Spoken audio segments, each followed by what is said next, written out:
Hey everybody. Good morning, good morning, good morning. So, why do I say good morning so much? Because why not? I hope it's a good day wherever you're at. And let's get right into it today, shall we? So, we're making a blend today out of a few ingredients, right? Those will be bloodroot, saffron, damiana, and lavender. Okay? Now, just to get you some clarification, when you are using the bloodroot, be very careful because there are some side effects to it. There is the possibility of poisoning, depending on how you use it. That would be dizziness, blurred vision, nausea, vomiting, slowed heart rates, fainting, dilated pupils, and, of course, the upper fun diarrhea. Um, it's native to the eastern parts of the U.S., and it's a really fun plant because when you cut it, it secretes a red fluid, so therefore bloodroot. They were used. It was used by herbalists and Native Americans to induce vomiting. You could also actually use it as a kind of oral sanitizer in your toothpaste, but avoid doing that. There's also old blends where they mix up a black tar kind of thing, where you put it on and it's a drawing paste where it draws things out of you.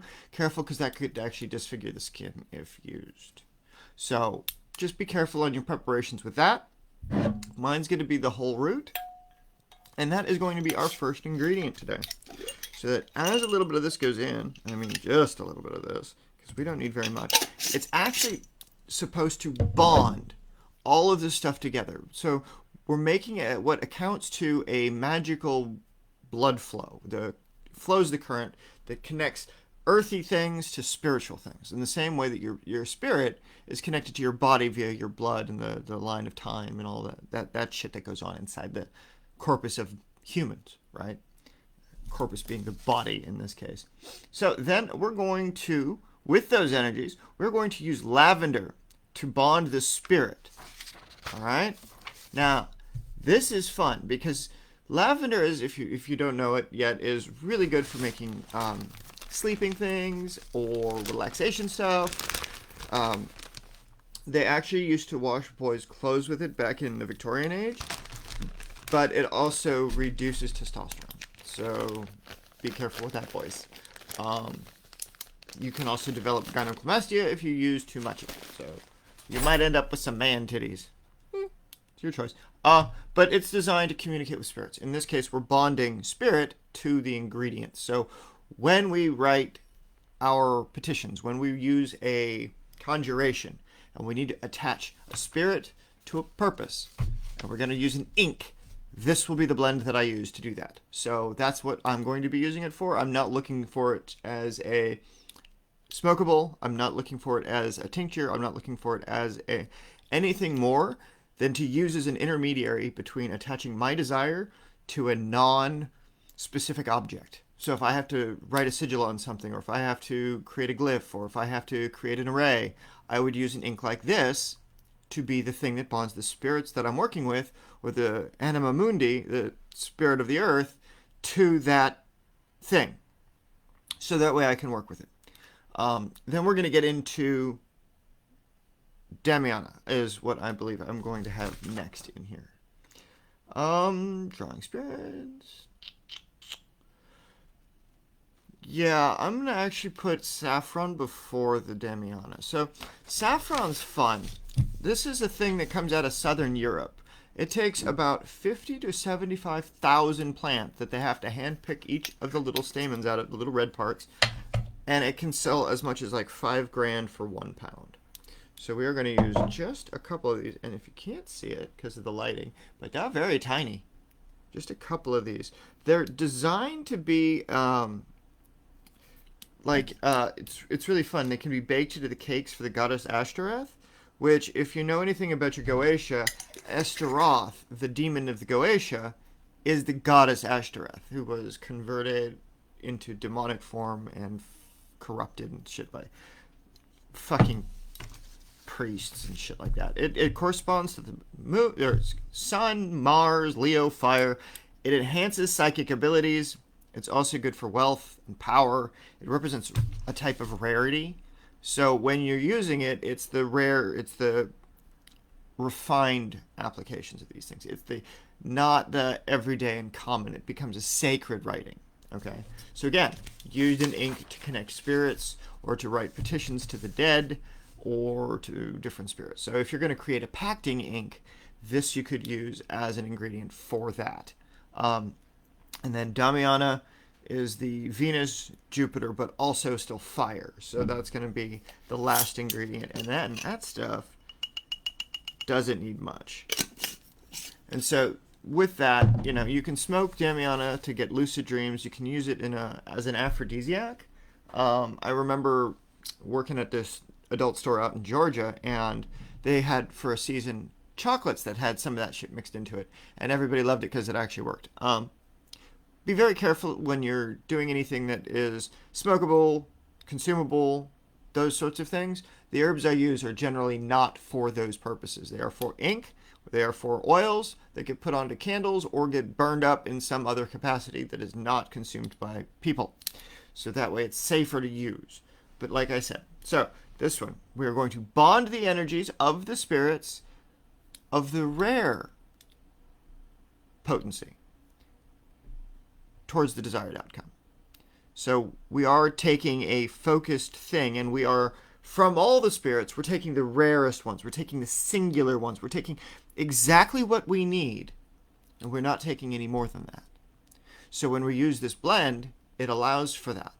It compensates for that. So as we get it going, that's the thing to think about, is how do you bring all of these separate parts together and make one spirit, one energy.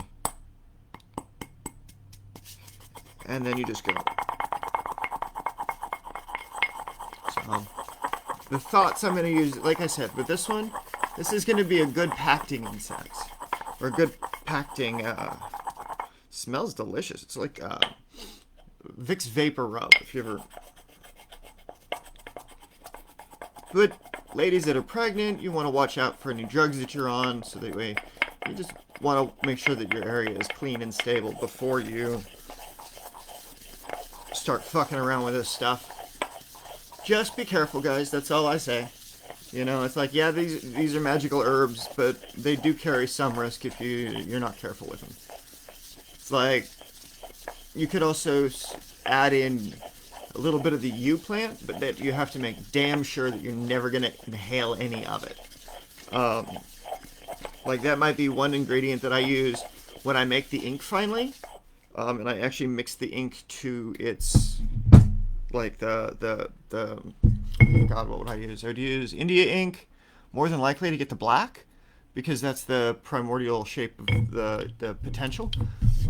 But from that, I would do a piece of yew into the ink, or I would take a piece of yew branch and make a pen out of it and use that wrapped in a little piece of leather so my hands don't come in contact with the yew, because what that'll do is it'll slow your heart rate. Fun fact, they used to use, that was the, in ancient Irish myth, that's the yew stake is what they used to kill the vampire and hide it. He was like a goblin king, and they had to bury him underneath a giant rock with a yew needle or a yew branch in his heart. So, interesting stuff.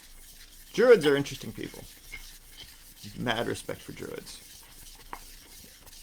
At least the real ones, anyway. Some of those Asatru folks need to go back to school. And of course, racists are evil, so the Nazis go and ruin everything.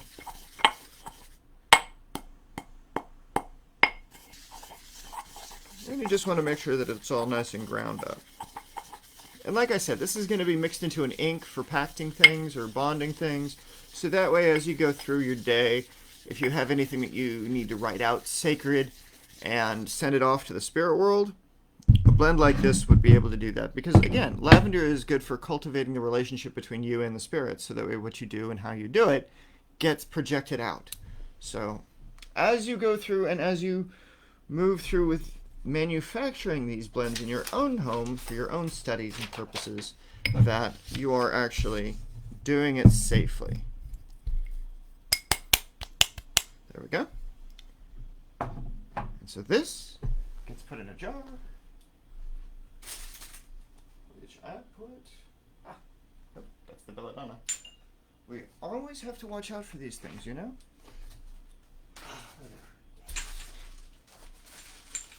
A bag of many jars. Okay, so that's going up in here. And so I'm not going to add the ink until I need it, in which case then I would pull a little of this out and then into the container where the ink has already been mixed. Generally, the inks and stuff, you can use an extract. So if you mix this with alcohol and things like that, what I would say is make sure that you're using the pipettes. Because with the pipettes and everything, you can control how much of a variable you'll have as a result of that. So we get all of this stuff.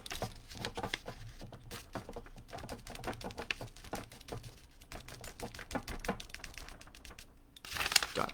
So there is that. There is this. And we have our Spirit Pacting ink formulary. So be safe, my friends, and I will see you for tomorrow's Spell a Day.